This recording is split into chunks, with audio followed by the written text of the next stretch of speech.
And we're off. It's Buffalo Bills week, and you know what that means. We talk Buffalo Bills and Miami Dolphins here for their week 3 matchup. Pleased to be joined by Sal Capaccio, Bills reporter for WGR 550. And I might mention as well, I saw this today. Congratulations, Buffalo Broadcaster of the Year. Very nice. Thank you. It's very, very big honor and really humbled and honored. I always say just a kid from Cheektowaga, just a little suburb in Buffalo, living my best life. So I appreciate that. Very nice. I'm striving for awards like this. And my first step would be Poupar Podcaster of the Year. I'm not there yet, but I am working on it. I kid. So before we get going here, as always, the reminder, please like, subscribe, comment, share all that good stuff. Check out the written content at MiamiDolphinsOnSI.com. So enough with the pleasantries. The first and obvious question I'm going to ask you, Sal, is from the Dolphins standpoint, not so much the team, but the fan base. It's like the sky is falling and it'll hit the ground Thursday night about 11:30 p.m. after they get completely waxed by the Bills. From the Buffalo viewpoint, how's the matchup being viewed? Yeah, listen, I think that there are a lot of Bills fans wondering, okay, like, is this going to be it for Mike McDaniel and Chris Greer from that side of things? But there's certainly all that trepidation always when you have a team coming in that's a huge underdog and it's a rival. And, you don't want to take your foot off the gas. You don't want to give Miami, any opportunities here. We know that, here in Buffalo, that the Miami Dolphins can be explosive with Tyreek Hill and Jalen Waddle and Devon Achane. So, Bills fans understand that. I think there's a bit of feeling of fait accompli, sure, from Bills fans and wondering what does that sound like and look like from the Miami side. But there's also hey, come on now, let's not get ahead of ourselves. Totally understand that because we've seen that happen before as well.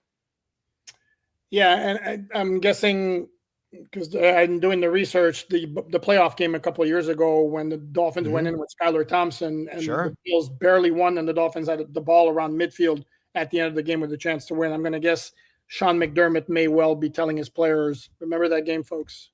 Yeah. And, I can think back to the games the Bills were big underdogs early on in Josh Allen's career and wound up winning. And, those are always friendly reminders. Hey, this is the NFL. Anything can happen. One thing I've always been impressed, though, about Sean McDermott clubs, though, since he came here, just the consistency. The Bills generally aren't a team that rides the highs or rides the lows. They're always a team that just kind of plays to a certain standard. And do you get a one-off game once in a while? Sure, that can happen.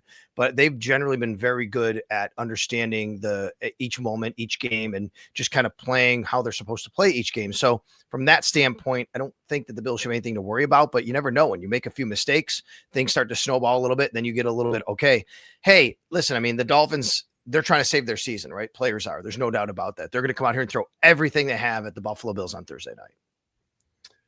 So the Bills are 2-0. Don't need to tell Dolphin fans that. And certainly it looks like they're headed for yet another AFC East title. And they'll be trying their luck again in the AFC playoffs to see if they can get through and represent the AFC in the Super Bowl. And it looks like maybe, if we're all lucky, they don't have to go through Kansas City. That says nothing from a Buffalo standpoint. It's just my Chiefs fatigue syndrome kicking in right now, as it always does. But the Bills came into the season with question marks on defense. Baltimore goes up and down the field against them in that wild Sunday night week 1 game. And then last week, they just completely shut down the Jets.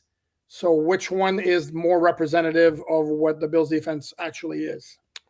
Well, I guess you could always say it's somewhere in between, right? That'd be the easy answer, but I do think this comes down to matchups, Alan, which is like the Ravens are just a really tough matchup for the Bills by the way they're built with their roster. They're a tough matchup for anybody, but you look at the Cleveland Browns, they shut down the Ravens running game, right? The Browns are built differently than the Bills. The Bills have a philosophy to be built defensively to be lighter and more athletic because they want to be able to shut you down in the passing game. And hey, if you want to run a little bit, that's fine, but we're going to make you grind the ball down the field and make mistakes. And going into last year's playoff game against the Ravens, they played the same way and they said, hey, you know what? We're going to let you kind of do that, but you're going to make a mistake eventually. And they did. And that's when they capitalized. In this game, what happened was the Ravens just didn't make a mistake till late in the game.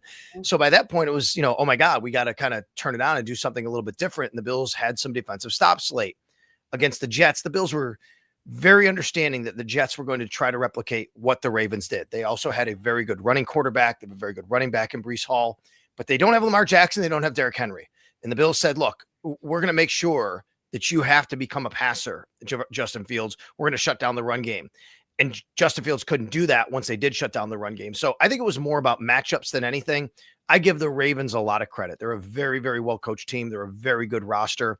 I don't think the Bills defense all year is going to be as bad as they were that night, but the Bills are a team that is more built to stop the pass than the run traditionally. Although this year, I think they made a lot of changes in the offseason to be better against the run. There's no doubt. They don't want to be run on. The Jets just came into a game where the Bills were very, very dialed into making sure that did not happen again. And I think the perception, perhaps rightly or wrongly, is that the Bills kind of provided the blueprint on how to stop the Dolphin passing game. And in a lot of instances, they had a lot of success. I remember the 2023 season finale for one. And then the Thursday night game last year in week 2. But then the rematch in Buffalo, the Dolphins had some success offensively, and it came down basically to your old buddy and friend again, Jordan Poyer, climbing his helmet in the side of, I think it was Keon Coleman, for the roughness penalty that set up the game-winning field goal. What's your level of confidence, or how well do you expect the Bills to defend the Dolphins in this particular game? Yeah, I mean, I'm looking at what the Dolphins have or haven't been able to do through the first 2 weeks, and they're not particularly running the ball like they had been able to against the Bills in the past, right? And that's something that Mike McDaniel is known for, and being able to run the ball. And I thought the Dolphins a couple of years ago, you go back to that playoff year when they came here, Dolphins had a great plan. They really attacked the Bills' lighter box of Taron Johnson being a nickel corner, and they really put more bodies and heavier bodies, and they forced the Bills to kind of have Taron in the box and went at him. And that was a really good game plan. And the Bills have made some adjustments since then, no doubt. They knew that was going to happen, I think, the second time around when they played as well. But I look now and I'm like, man, I don't know if the Dolphins are really running the ball as effectively. And obviously that starts up front, right? They don't have the offensive line that they've had. They've had some injuries. We all know that in Miami. And the Bills have always been able to defend Tua. And, he's had some games, some numbers, some touchdowns, some plays, I should say. But what they've really done, and I think they put the blueprint out a few years ago when the Dolphins were really rolling, and the Bills said, look, we're going to take away your first read. You're just not going to be able to get the ball out. And they did that. And then Tua has to look somewhere else. And now suddenly here comes a pass rusher. The Bills have kind of always had a real good plan there. So I think if I'm the Dolphins, I come into this game saying, we're not going to put Tua in that situation. We're going to run the ball as best we can. They're going to try and keep the ball away from Josh Allen. The Bills are going to try and run the ball. And that's their path to victory. And if they can do that, they'll have a fighting chance. But I think the Bills will know that the Dolphins want to run the ball, just like last week with the Jets. And they're going to do whatever they can to stop that and say, okay, and now we'll see if you guys can hold up when we come after you if you can't run the ball. And looking at the pass rush, the Bills made a lot of acquisitions up front. One of them was Joey Bosa, who the Dolphins had some interest in as well.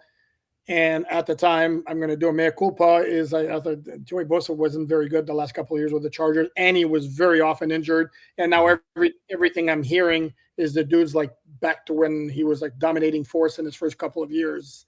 Am I hearing correctly? Has he been like an impact player for the Bills?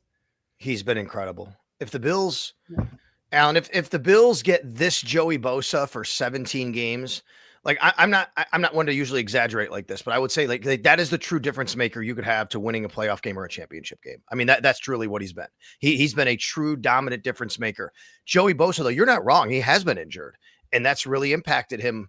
But he's very aware of that. He talks about that. The Bills are very aware of that. They talk about that. Nobody shies away. So what they've all said is we got to do our best, and he does, to make sure that he is as healthy as can be every single week. And that means managing his reps. That means taking care of his body. This is something they've talked about since the beginning. And what's crazy is they sign him in March and everyone has the same reaction. And, oh, well, he's been really good, but all the injuries. And then all of a sudden we show up for OTAs and they're like, yeah, he's got a calf injury. He's not going to do anything. Mm-hmm. No OTAs, no mini camp. And you're, well, here we go. I mean, can you count on him? He shows up to training camp. He was healthy day one. We didn't really talk about him. And then suddenly by the end of camp, you're like, wait a minute. Joey Bosa's been healthy every day. He's actually looked pretty good in camp. What are they going to get? And sure enough, it starts off week one. I know the Bills got run on a lot, but Joey Bosa played pretty well actually against the Ravens. And then he was just absolutely dominant in week two. Yes. And I can hear Dolphin fans right now, and I'm going to get this in the comment. Had he come to Miami, he'd probably be injured right now. Well, listen, I do wonder about that sometimes. And listen, I think there is something to that with the way certain organizations are run. And I don't know anything about the Miami Dolphins strength and conditioning staff or anything like that. But certainly I do think when a guy has an injury history and he goes somewhere, that injury history could continue, or he could become healthier and more available based on the plan and based on, everything that they do in conjunction with each other. I don't think it's just some random luck and, oh my God, that's just the luck we have, Miami Dolphins, Buffalo Bills. I think that just happens with players. I think it does happen because it's a real thing that when you go to certain organizations, they know how to kind of treat it, have a plan, and everybody works together to do that.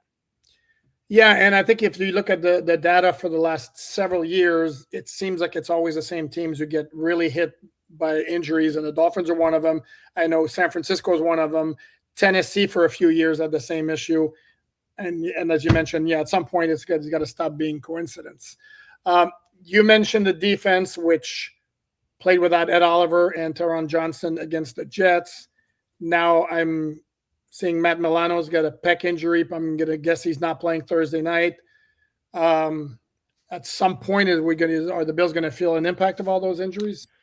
Yeah, so we'll see if Taron Johnson. Well, here's my guess on Taron Johnson. That they knew they had a game in 4 days, so they backed off him a little bit, right? And said, okay, and let's be honest, like the Jets didn't have this world-beating wide receiver core outside of Garrett Wilson. Taron Johnson's a slot corner, nickel corner. So they're like, hey, we can Cam Lewis. They were very comfortable in Cam Lewis. He's a good backup nickel corner. I think they felt good having him play, taking a load off. If the Bills had played Sunday this week against Miami, I'm wondering if Taron Johnson would have played last Sunday. But because it's a 4-day turnaround and he was limited at practice, so that's good. However, the only thing that is concerning there is the 3 nickel corners they have basically are a little banged up. Taron Johnson, Cam Lewis is his backup. He was limited. He got hurt in the game, but he did finish. And then Jordan Hancock, a rookie they drafted out of Ohio State, plays both safety and nickel corner. So yeah, it could be a little concerning. My guess is right now it's trending well though for Taron. Now Matt Milano is a different deal. We don't know the status of him yet. I agree with you at this point. When you hear a pec injury, probably not good. That said, I went back and watched. Nobody could figure out where he got hurt, and we couldn't see it.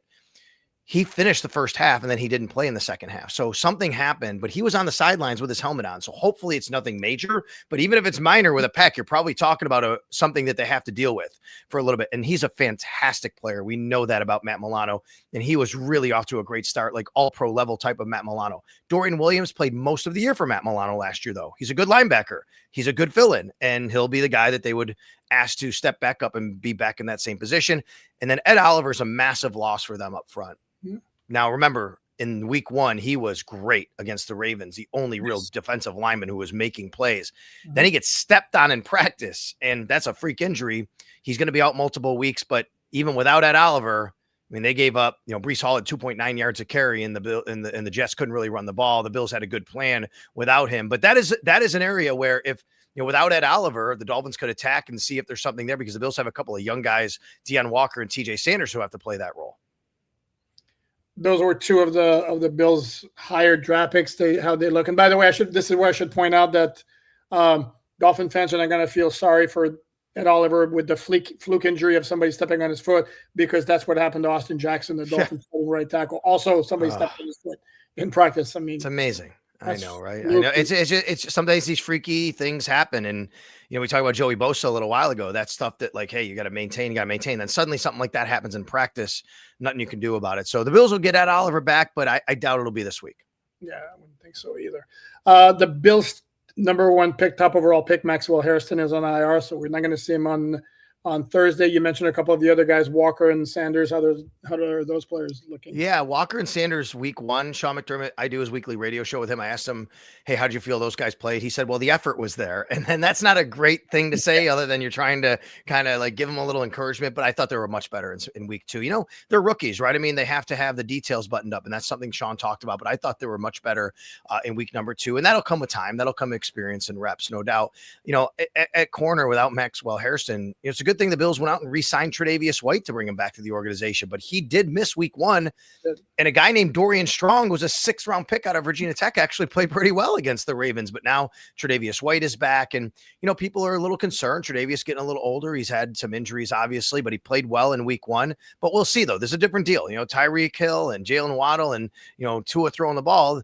This is a test for a guy like Tre'Davious White, who is a little bit older, has come off some injuries, and remember, the last time Tre'Davious White played in Highmark Stadium for the Bills was against the Dolphins when he actually did tear his Achilles, right? Yep. And had the injury. This will be his first game back in Buffalo playing for the Bills inside this stadium. Yeah, I wonder if he's going to have some football PTSD over there, thinking about, last time I was here against that team, that's what happened to me. If we're talking Bills defense, I got to ask you about Jordan Poyer and Jordan Phillips, two former Dolphins, one a former Dolphin draft pick, one a one-year Dolphin player whose stint, let's just say, was less than scintillating and who left a lot of fans not happy with him. Any comments he's made, dealing with what he saw in Miami, not very well received. I know they started on the practice squad. Is there any expectation they're getting activated for a game anytime soon? So they're both in really kind of different situations. Jordan Phillips was signed to help out in the defensive line and eventually, I think, be a part of maybe the 53-man roster or at least be elevated. And then all of a sudden, Ed Oliver gets hurt, but it's not him they elevate. He had only been here a few weeks. It's Zion Logue, who's 6'6", 313 pounds, who played really well last week. But Jordan Phillips, a guy he knows the system. They trust him. He's a guy that I think could get elevated down the road. We'll see. The Bills lost to Wayne Carter, a second-year player, to an Achilles tear right before the season. So, he'll fill that spot right there. Jordan has never said anything that I should say never, but recently he's never said anything like disparaging about the Dolphins specifically. What he's always said, though, was he's his best version of himself in Buffalo because of the way that the organization is run. He said, you know what, be on time, be respectful, and you're going to play great. Like that's the rules, right? That's what they want out of you. And it allows him to play free. And Jordan's a guy that, has an interesting personality. And he's the kind of guy that if you can allow him to play free and he can feel that way, that's great. But that being said, I don't think he's going to be really playing for the Bills anytime soon. Who knows? Maybe this week it's him instead of Zion Logue. You only get those 3 elevations for everybody. So maybe that's what they do in place of Ed Oliver.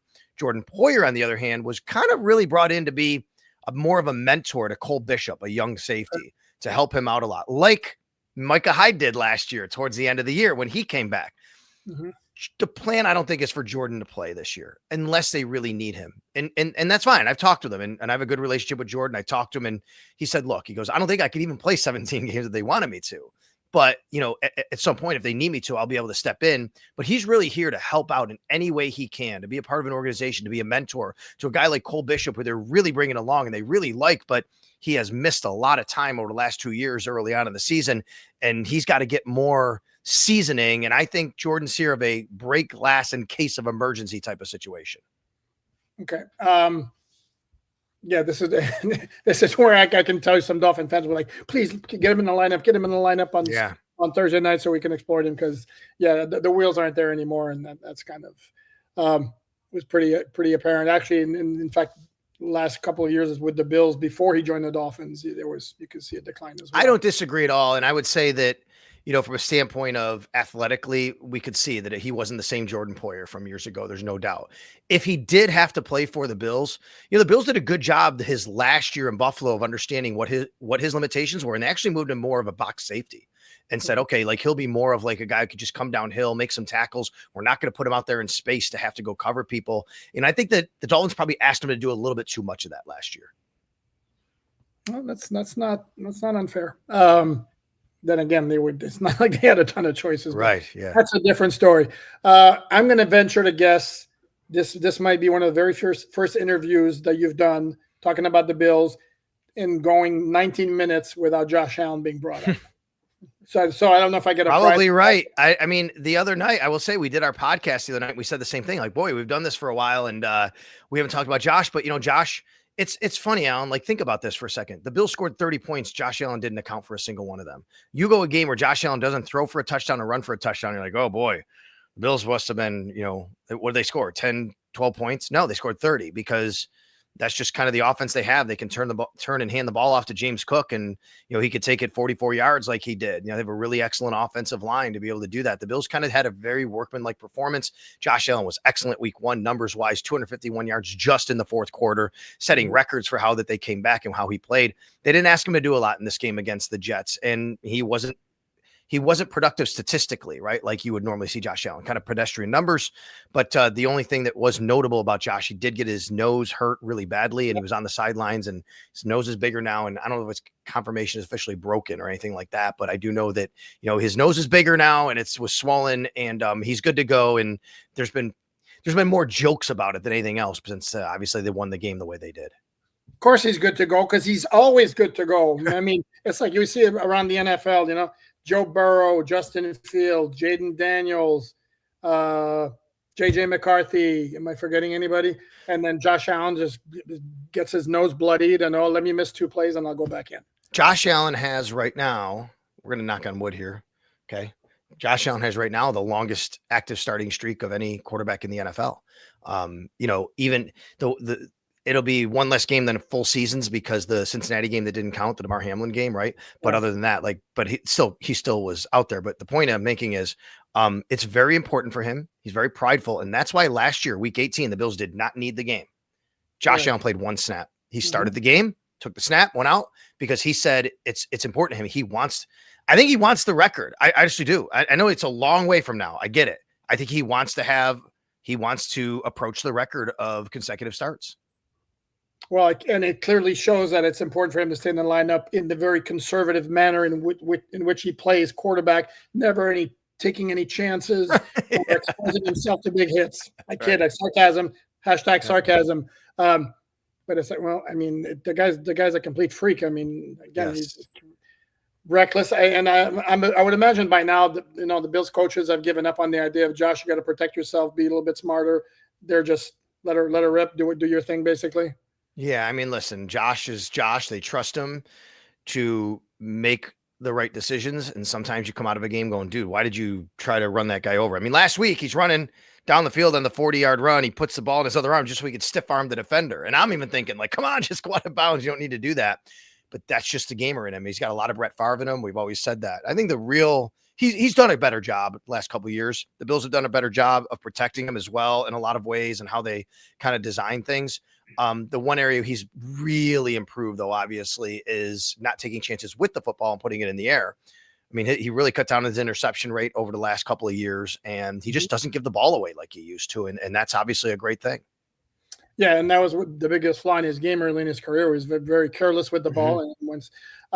And this is why you made a very good point earlier that he didn't do much statistically against the Jets because he didn't need to. And this is what I think some people last year, some media members for the PFWA, I voted for Josh Allen for MVP.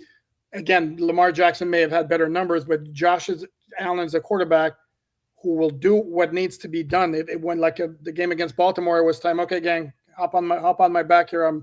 I'll lead us to the win. And Sunday was like, guys, have fun. I'll just watch from here. And that's, for sure. I mean, a dude can play. Let me leave you with this. Not necessarily a prediction, but do you see any reasonable way this is a tough game for the Bills? Or are you seeing a pretty comfortable win for them? I mean, listen, I'll go back to what I said without making a prediction. Like, it is the AFC East. I've done this long enough, Alan, that, we've all seen games where these kinds of things can go sideways quickly for either team. It's a divisional matchup. It's a divisional game. And by the way, this is also, unless the Dolphins make the playoffs and come to Buffalo, this is the last time the Dolphins are ever coming to this stadium. It's a big deal here. It's a big deal here. I mean, this stadium, the last season ever for this stadium is something that we're all kind of talking about every single week. And this team, the Miami Dolphins, is the team that personally, I grew up here in Buffalo. This was the hated rival of the 70s, 20 straight wins, right? I grew up as you have to hate the Miami Dolphins and Don Shula and everything about them because they are holding the Bills back from everything and us being happy in our football lives because they would beat them for 20 straight times. In 1980, opening game, Bills win. The goalposts come down week 1 because the Bills had lost 20 straight. And then you go to Marino against Kelly and Shula against Levy. And it was amazing. I was at the 44-34 game as a senior in high school in 1990 in the playoffs, in the snow, in the shootout. This is a storied rivalry here. Brian Cox and everything that went along with it. And we all remember that here in Buffalo. We talk about it. For a certain generation of Bills fans, it's the Patriots because of how they lorded over the Bills. Brady. Not for my generation. It's the Dolphins, right? And it will always be the Dolphins. So added on to everything going into this week, I just kind of want it to be known that this is also a special occasion because this could very well be the last time the Miami Dolphins ever play inside Highmark Stadium after 53 years. I was trying to think off the top of my head real quickly, like the biggest Dolphin upset win at Buffalo, and I'm thinking maybe 1990. I think there's a 30-7 game. Louis Oliver. It's 37-10, but 37 was in Miami. 37-10. Louis Oliver. Yep. Yeah. Louis Oliver had a 100 and something yard interception return off Kelly. Yep. Pick 6. That was a big upset that day. There's no doubt about it. Ricky Williams ran wild against the Bills one time in a snowy game in the early 2000s, right? Yeah, Bills won though. Bills won. Oh, really? No, I thought there was another one where he did and they didn't win, so I could be wrong on that. But there was I think there were a couple like that. But either way, man, there's been some. I remember a few years ago, Rex Ryan's last game. I mean, the Dolphins kind of got Rex Ryan fired. 2016, they go to overtime. The Bills didn't have enough guys on the field, right? And then the Rex gets fired that week. Right? I mean, it's been kind of crazy. The snow game a few years ago, the snowballs, unfortunately, don't throw things on the field, people. The snowball game, right? And I always tell a funny story. This is a great story. So Bill Vinovich is the referee that night. The Bills are wearing the red uniforms. It's Saturday night. It's a snow globe game, really aesthetically awesome looking. And the snowballs are coming down. Bill Vinovich, the referee, looks over. I have a microphone on my hip because I'm the radio network sideline reporter. He thinks I'm the PA announcer. He walks up to me and says, "Can you announce to this crowd to not throw snowballs?" I'm like, "Sir, I can't do that. I'm on the radio right now." Bill Vinovich is looking at me like, "What are you talking about?" It was amazing. That's funny. That was a great game. Yeah. That was a 32-29 game. The Saturday night, 2022. So it was. Hopefully we get, Yep. After a DPI against was it Cater Kohu? I think Cater Kohu, maybe. Yeah. Yeah. I mean, the Bills had the ball deep in their own end and they had that drive in the snow down the end, towards the end of the game. So, I mean, there's been some classics, no doubt about it, but this is and by the way, it's going to be great weather here. We're in the 80s this week here in Buffalo, actually in September. So we're looking probably mid 60s at night and it's going to be calm, no precipitation, no snow globe in this game. So it should be really, really picturesque for the final time, maybe, like I said, unless these two teams match up in the playoffs here, final time of seeing the Dolphins here in this stadium. Yeah. And let's hope we have a great game. Would be nice for that. That's going to wrap it up. Thanks as always for joining me. He is Sal Capaccio, WGR 550 Bills reporter. Don't forget Buffalo Broadcaster of the Year. You can put them on X at Sal Sports. Please like, subscribe, share, comment, all that good stuff. Check out the written content at Miami Dolphins on SI.com. Thanks, everyone.